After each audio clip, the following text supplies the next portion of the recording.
Hello friends, in today's video I'm gonna be walking through how to use two Telegram apps on an iPhone.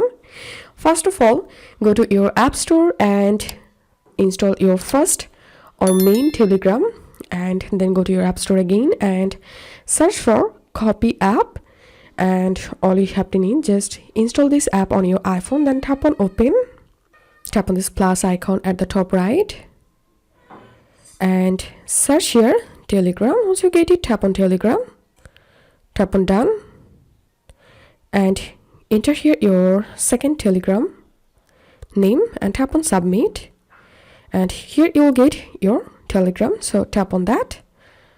It's time to sign in into your second Telegram account here, and then you will be able to use two Telegram apps on your iPhone. If this video helped you, give a thumbs up and please consider subscribe to 5-Minute Solution. Thank you for watching.